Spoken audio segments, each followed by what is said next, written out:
Assalamualaikum warahmatullahi wabarakatuh. Perkenalkan, nama saya Jus Prawati dengan NIM 22030101017.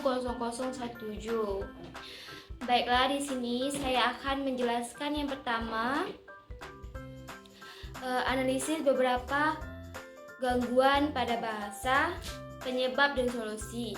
Yang kedua, apa hubungan psikologi dengan linguistik? Sebelumnya, apakah kalian tahu apa itu gangguan bahasa? Gangguan bahasa adalah kondisi di mana seseorang mengalami kesulitan dalam memproses, memahami, atau mengekspresi bahasa secara efektif.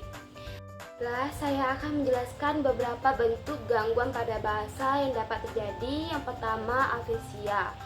Afesia adalah gangguan dalam memahami atau memproduksi bahasa yang disebabkan oleh kerusakan pada area-area tertentu di otak. Ada beberapa jenis afesia. Yang pertama, afesia Broca. Afesia Broca adalah kesulitan dalam memproduksi bahasa. Yang kedua, afesia Wernicke. Afesia Wernicke adalah kesulitan dalam memahami bahasa. Dan yang ketiga adalah afesia global. Afesia global adalah kesulitan dalam memahami dan memproduksi bahasa. Yang kedua, ada gangguan pragmatik. Gangguan pragmatik adalah kesulitan dalam menggunakan bahasa secara tepat dan konteks sosial. Individu dengan gangguan pragmatik mungkin tidak dapat memahami implikatur percakapan, tidak dapat mengikuti aturan percakapan, atau tidak dapat menyusunkan gaya bahasa sesuai dengan situasi. Yang ketiga, gangguan artikulasi. Gangguan artikulasi adalah kesulitan dalam mengucapkan bunyi-bunyi bahasa dengan jelas. Ini dapat disebabkan oleh masalah fisik seperti kelainan pada struktur mulut atau lidah atau masalah neurologis. Yang keempat, gagap. Gagap adalah gangguan yang melibatkan pengulangan, perpanjangan, atau pemblokiran suara saat berbicara. Ini dapat menyebabkan kesulitan dalam kelancaran berbicara. Yang kelima, ada keterlambatan bicara dan bahasa. Keterlambatan bicara dan bahasa terjadi ketika seorang anak tidak memperoleh kemampuan bahasa sesuai dengan tahapan perkembangan yang normal. Ini dapat disebabkan oleh faktor genetik, masalah pendengaran, atau masalah perkembangan lainnya. Baiklah, saya sekarang akan menjelaskan penyebab dan solusi dari beberapa bentuk gangguan bahasa yang telah saya jelaskan. Yang pertama, afesia. Penyebab afesia umumnya disebabkan oleh kerusakan otak akibat stroke, trauma kepala, tumor, atau penyakit neurodegeneratif seperti Alzheimer. Solusi: terapi wicara dan bahasa yang sesuai dengan jenis afesia, terapi kognitif, dan penggunaan alat bantu komunikasi seperti kartu gambar atau aplikasi komunikasi. Yang kedua, gangguan pragmatik.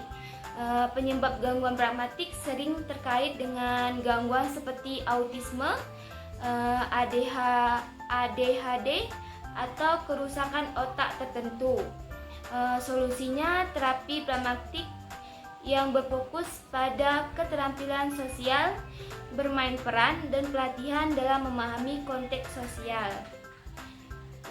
Dukungan dari keluarga dan lingkungan juga penting. Yang keempat, gangguan artikulasi. Penyebab gangguan artikulasi adalah kelainan struktural seperti bibir sumbing, kelainan lidah, atau masalah neurologis atau gangguan pendengaran.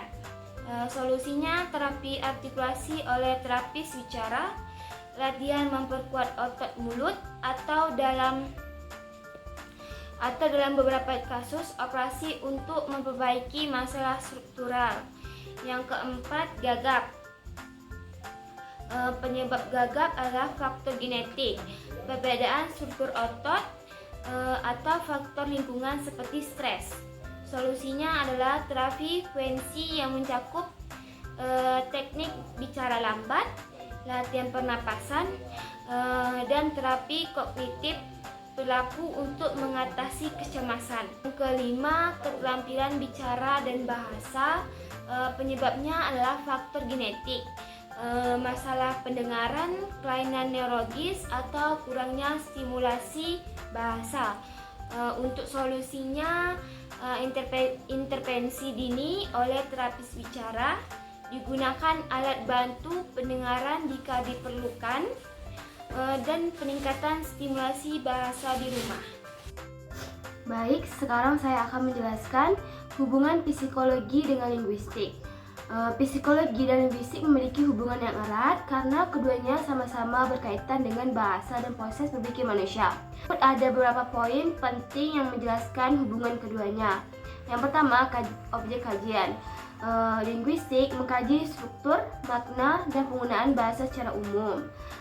Psikologi mengkaji proses mental manusia, termasuk bagaimana manusia memproses, memahami, dan menghasilkan bahasa. Yang kedua, perpotongan kajian. Psikologi bidang interdisiplin yang membangun psikologi dan linguistik untuk mempelajari bagaimana manusia menggunakan bahasa dalam berpikir, berkomunikasi, dan belajar. Contohnya, bagaimana otak memproses kata dan kalimat, dan bagaimana kita memahami makna dalam konteks yang berbeda. Selanjutnya, yang ketiga, ada hubungan timbal balik. Linguistik memberikan kerangka kerja untuk memahami bagaimana bahasa terstruktur dan digunakan. Psikologi memberikan pemahaman tentang bagaimana manusia memproses dan memahami bahasa.